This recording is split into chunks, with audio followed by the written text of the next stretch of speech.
The third mural shows all of the children of the world taking their weapons from each country and giving them to a German boy, who is then molding them into something else. All the children of this scene are of different ethnicity, and all seem to be relieved. The gas mask man in the previous mural is seen dead, and there are two doves perched on his body. The main emphasis of this mural is to show the return of peace after all the killings have taken place, and that there will be no more need for weapons in this perfect world. The final mural has a Jesus-like figure in the middle, who is holding a plant which symbolizes rebirth. All of the people are running towards this man with happy expressions. Animals are freely roaming, and everything seems to be in perfect harmony. This final mural alludes to a new Garden of Eden, where the world is perfect size, and everything could work together in peace after the genocide that has taken place. All in all, these murals, when put together, represent the formation of a new world filled with fewer people, and this is also the goal of the New World Order, which has been seen represented throughout various parts of the airport. The symbology of the airport can still be debated, but one thing that cannot be questioned is the fact that there has been a lot of mysterious construction work underneath Denver Airport.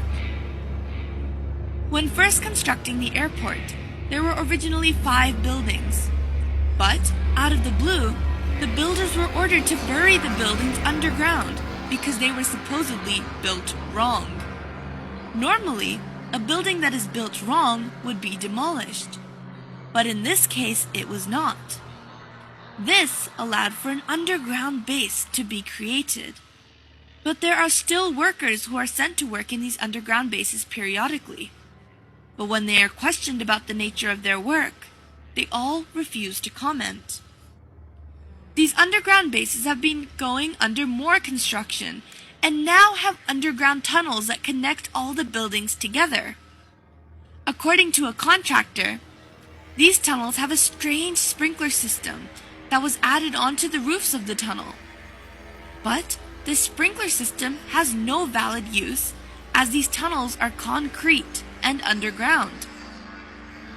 If relating these sprinkler systems back to the sign of AUAG in front of the mural regarding genocide, then one must begin to wonder what the use of a sprinkler in a concrete tunnel 150 feet below the ground would be.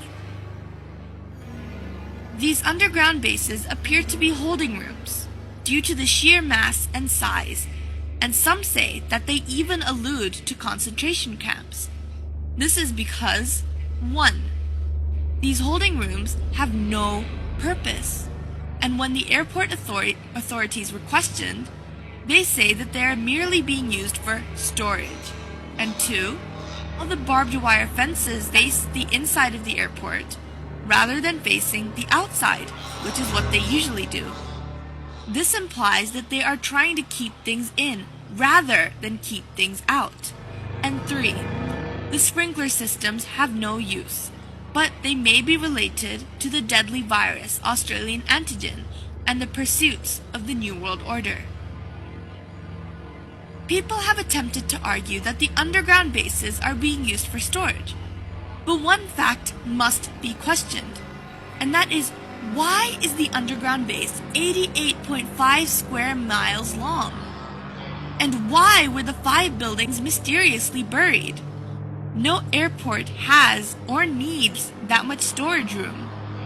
So what is this space really being used for? Whenever the authorities are questioned, they are not allowed to answer. We are not the only ones who seem to be fascinated with this airport.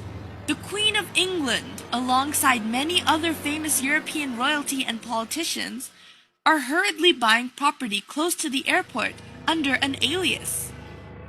One can only assume that they must feel that there is something significant about this airport in order to do so. It is very easy to dismiss a conspiracy theory, but it is not hard to dismiss cold, hard facts that surround them. The odd happenings in this airport have been called to questions, but all the questions have been dismissed and have not been answered.